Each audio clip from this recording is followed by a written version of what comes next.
No era un secreto para nadie ni para ninguno de los integrantes de esta mesa que Peña Nieto protegió a Duarte hasta el último minuto. ¿Cómo fue el cambio cuando llegó la 4T? Porque debo decir, también se llevó sus laureles y sus aplausos el presidente de la República, y queremos decirlo aquí en Punto Central. Aquí le damos con todo, pero también le reconocemos sus aciertos, y sí hubo mucha voluntad política. Sí, porque claro. además de que esto es procedimental, como yo lo decía, no es ningún favor que se le esté haciendo, también se requiere mucho para que se activen estos mecanismos de voluntad, porque ya nos pusieron la muestra que cuando algo se quiere trabar, nomás nunca va a avanzar, como sucedió en el sexenio de Lord Peña. No te molestes. ¿Cómo fue el cambio con la 4T? Fue muy notorio, fue un cambio de dirección en 180 grados. Cuando nosotros en el 2017 presentamos la primera petición para que se iniciara el trámite de la solicitud de detención con fines de extradición, nos recibieron muy amables, indudablemente, nos recibió directamente el entonces encargado de la Procuraduría General de la República, y siempre mostrando una convicción aparente de sí, claro que sí, vamos a trabajar este tema. Y pues ya la realidad fue que cada vez avanzaba más lento este tema. Después se atoraron con las traducciones, no había recursos para los traductores. Y decíamos, bueno, nosotros traemos a los traductores. No, es que tienen que ser unos traductores especiales. Y decíamos, bueno, díganos dónde los conseguimos, tiene que haber traductores con lenguaje jurídico, etc. Claro. No, es que tienen que ser certificados. Pero no se preocupen, yo voy a buscar y vamos a poner más gente a trabajar. Total que pretexto no faltó. Y a final de cuentas, ya en las postrimerías del gobierno federal anterior, se dio la ocasión de tener una reunión un poquito más amplia. Hicieron como que mostraron un poquito más de decisión, pero finalmente no avanzó absolutamente nada. Cuando llega la nueva administración, cuando llega ya como titular de la todavía en ese momento, todavía Procurador General de la República, llega Alejandro Gertz Manero, fue el primer punto que comentamos con él. Decirle, pues tenemos este tema, necesitamos revisarlo. Por su parte también el gobernador platicó con el entonces nuevo secretario de Relaciones Exteriores, con Marcelo Ebrard Casaubon, y a partir de ahí se notó la verdadera intención. Si no solamente lo externaron, sino en los hechos se notó esa gran disposición. Fueron varios meses que estuvimos trabajando conjuntamente entre la Fiscalía General del Estado y la Fiscalía General de la República, reestructurando todo y revisando documento por documento, revisando las actuaciones, con la idea de que efectivamente todo fuera de una manera muy correcta, muy perfecta. Y cuando finalmente se logró ya tener el documento acabado, ya nos informaron cuál iba a ser toda la ruta que iba a seguir, es decir, lo que se supone que se tendría que haber hecho anteriormente, se retomaba en esta ocasión, se estructuró, y a partir de ahí, pues, ¿qué puedo decir? Ya lo acaban de decir ustedes, en efecto, una gran disposición. Coincido, no fue un regalo, no es la palabra que debe utilizarse para este tipo de sucesos. Yo lo que veo es que es alcanzar un punto que es consecuencia de mucho trabajo de muchas personas, y que nosotros en lo individual es algo que estábamos de alguna manera ya viendo toda esa convicción, es algo que estábamos esperando que se diera tal vez desde el mes de febrero o marzo. Después se viene lo de la contingencia, del COVID, y de ahí pues nosotros justificábamos, decíamos, bueno, esto no ha avanzado porque pues el COVID y afectó la actividad en todos niveles y en todos lugares, y pues seguíamos con la esperanza de que en cualquier momento podía darse. Y días previos, incluso antes de que se anunciara el acuerdo de la visita de nuestro presidente a los Estados Unidos, empezó a darse mucha comunicación con las autoridades de allá, en el sentido de datos que necesitaban, datos que nos pedían. Entonces ahí nosotros percibimos que algo se estaba ya acelerando. Después viene el anuncio de la visita de binacional, y después, bueno, pues ocurrió en ese contexto. Si sí o si no tiene algo que ver la visita, creo que resulta irrelevante. Claro. Sí. Lo más importante es que este trabajo que se inició hace ya casi 4 años, finalmente llegó a un punto en el cual, yo lo he dicho, hay un camino sin regreso. O sea, tiene que continuar, no hay más, tiene que continuar y eso es lo que tenemos nosotros que considerar. ¿En algún momento perdieron esperanza o dijeron, híjole, va a estar en chino que esto suceda? Híjole, Hijo ¿qué? Iba esa enseguida. Esa viene. y también tú la traías. Sí. No, sí había ratos que decían, ya no se va a lograr, no vamos a alcanzar a terminar. Yo creo que todos tenemos siempre parte de esa duda, de ese escepticismo en el que los tiempos se acomoden, que las condiciones se den. Siempre existe ese sentimiento de saber si realmente se dará en estos tiempos, ¿no?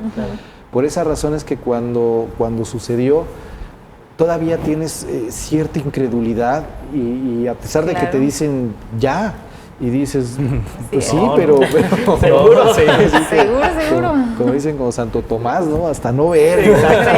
Exactamente. Porque además ustedes tienen un cronómetro que inició el 4 de octubre cuando tomó posesión el gobernador y vence en septiembre del 2021. Es la gran desventaja. Sí, y además hay siempre personas que se encargan de recordarlo, ¿no? Había por ahí hay un columnista ahí en Juárez que todos los días ponía en su página electrónica, ponía tantos días y todavía sigue libre, ¿no? Y bueno, el día que salió ya puso tantos días y ahora sí ya está preso y, ¿cómo se llama? Corral cumplió y AMLO también. Entonces, es lo que te digo, pero es decir, en el ánimo de la gente todos los días preguntaban, ¿y esto cuándo? Exactamente. ¿Y esto cuándo? Exactamente. ¿No? Pues yo creo que al ser una de las principales promesas del gobernador en su campaña, creo que sí la gente, y sobre todo que la gente, pues la verdad sí estaba lastimada con lo que sucedió, ¿no? Entonces, a veces a lo mejor no era de una mala intención, pero sí la gente tenía el ánimo de que se hiciera justicia realmente, ¿no? Entonces yo creo que al ver esto, pues yo creo que a todos nos sorprende, ¿no? Y yo creo que aquí queda una lección que yo siempre lo he dicho, que yo creo que la vida es como una rueda de la fortuna y cuando tú estás arriba y abusas y agredes a los que están abajo, pues llega un momento en el que no siempre estamos arriba y cuando da vueltas, pues te toca bailar. Es una con canción, la más fea, ¿no? O sea, ¿Sí, no? No sé. Hay una pues canción. no sé si sea una canción, pero es una realidad y yo Claro. yo lo digo porque yo lo veía, ¿no? O sea, Bueno, yo me incorporo. Ahorita que mencionas, hay una canción, en efecto, la letra de Carmina Burana habla de eso. La parte principal o la más conocida de Carmina Burana, de Karl Orff, habla precisamente de oh fortuna, dice. Sí. A veces la tienes y a veces Exacto. vas a estar en el otro lado. Exacto. Cuando Y perdón, la verdad, adelante. es que a mí, por ejemplo, me sorprende porque yo llegué a verlo muy de cerca. O sea, yo veía como cuando yo me involucré al partido, que pues la verdad no tenía experiencia política, no venía de familia política, y cómo ver que ya existía un grupo de jóvenes que te rechazaban porque obviamente pues eran los niños chiquitos del entonces gobernador, ¿no? Y era como, pues hay que hacer mucho mérito para que pueda ser parte de la institución, ¿no? Entonces, y hoy ver cómo las cosas se dan y que dices, híjole, o sea, es bueno tener en cuenta esa parte, ¿no? Ay, O sea, Así es. cuando mencionaban eso, una de las primeras experiencias que yo tuve en la carrera de Derecho, en una de mis primeras clases de Derecho Penal, el catedrático nos dijo, nomás recuerden algo, todos somos justiciables, ustedes y yo, todos. Y eso se te queda bien grabado. Y ahorita que le hiciste esa pregunta al fiscal, yo también reflexionaba, es que la impunidad no solo se da a esos niveles, pero además inhibe las ganas de salir adelante, porque cuando tú percibes que hay un manto protector en las personas que tienen algún apellido, que pertenecen a algún grupo político, de alguna familia, pues es en detrimento de cualquier intención buena para salir adelante. Y eso, este mensaje yo estoy seguro que puede llegar hasta el barrio más humilde, hasta la clase más acomodada.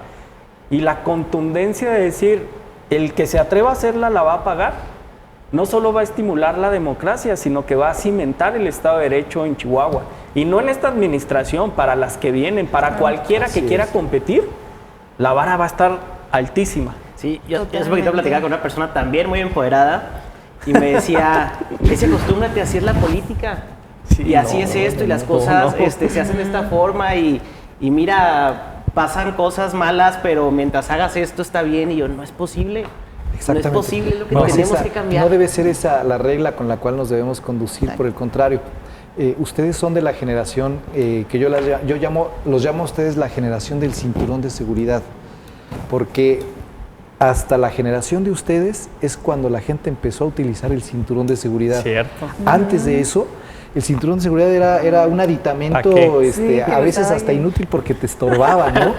Pero ya los jóvenes, los niños, pues cuando ustedes eran niños, seguramente ustedes ya le decían a sus papás, oye papá, el cinturón de seguridad, oye mamá, el cinturón de seguridad.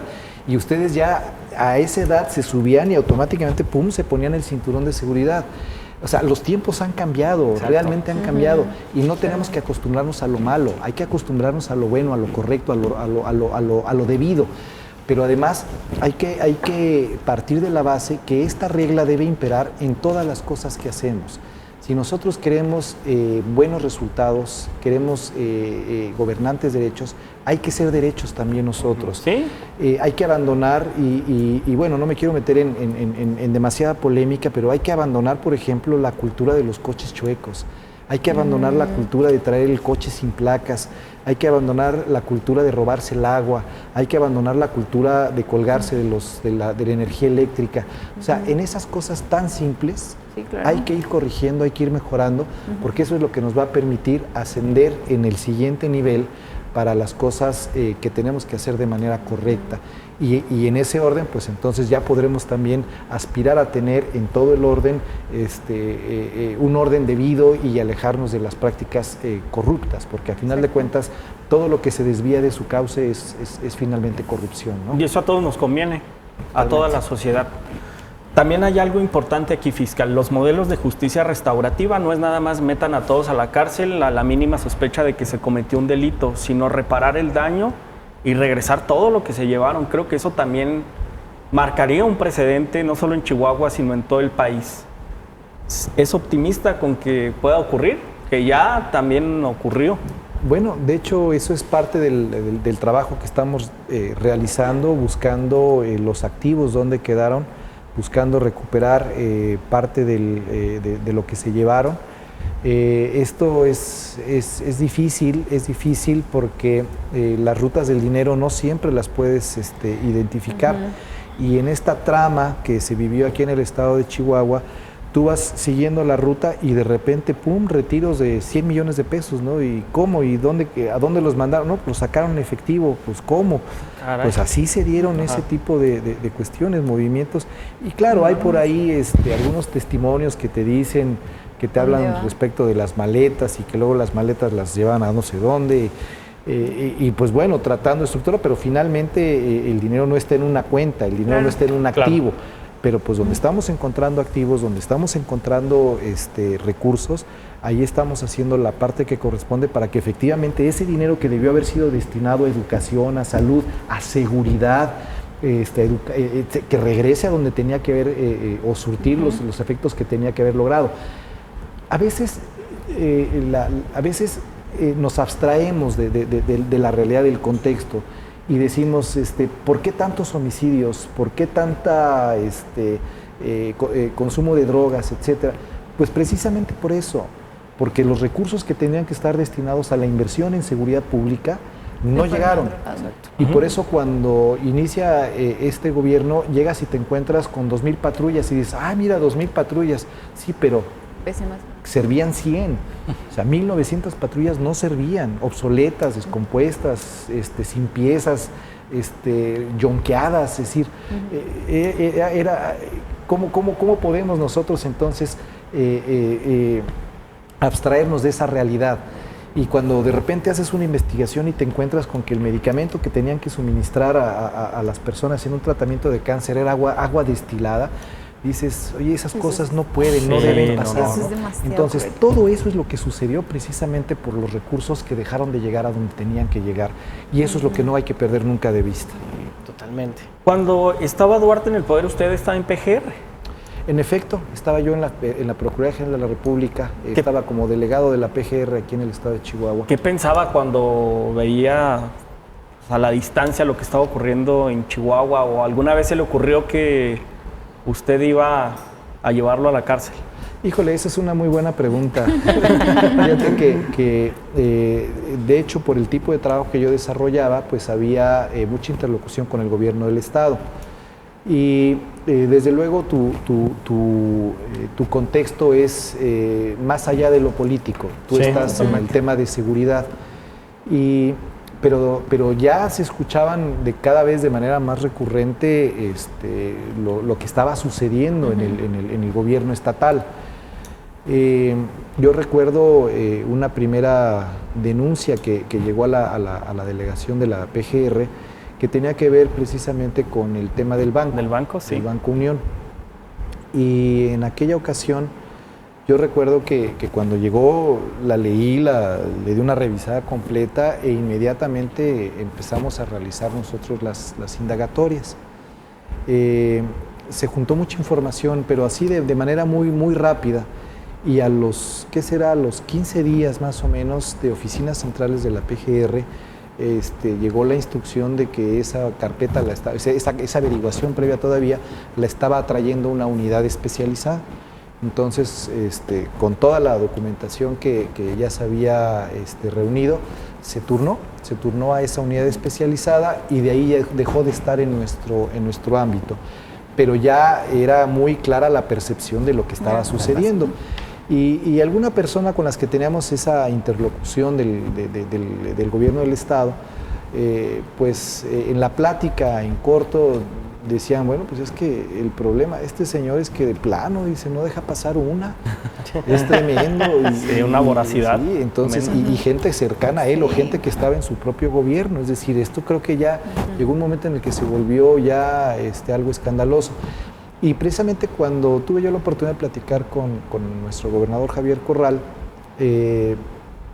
poco antes de él ya como gobernador electo, tuvimos una plática y pues comentamos de diferentes temas, desde luego fundamentalmente temas de seguridad, y de ahí me preguntó si yo estaría dispuesto a participar o colaborar con el equipo de transición, asesorando a los compañeros que estaban en el equipo de transición en la materia de seguridad. Y desde luego pues le dije que sí, que no tenía ningún inconveniente, al contrario, que era algo significativo poder colaborar en esa parte. Y después ya al poco tiempo vino ya una comida que tuvimos y donde ya me dijo, mire, yo estoy pensando la posibilidad de que usted se integre al grupo de trabajo, me gustaría que fuera el fiscal, y me dice, ¿usted estaría dispuesto a entrarle a los temas de corrupción? Con una condición. Y ya le dije, pues sí. Me dice, ¿y por qué? Dice, porque el que comió algo que lo pague, o sea, el que hizo algo que es responsable de sus actos. Entonces, yo no tengo ningún compromiso de ninguna naturaleza y yo voy a actuar como siempre lo he hecho, en base a hechos y evidencias. Ni companistas. Quien sea. O sea, vamos nosotros siempre que tengamos una carpeta de investigación, tengamos hechos, tengamos datos, no importa quién sea la persona. Nosotros vamos a continuar siempre con nuestra investigación por los cauces debidos. Vamos a un corte, ya me toca decirlo a mí. Eso es lo que quería saber.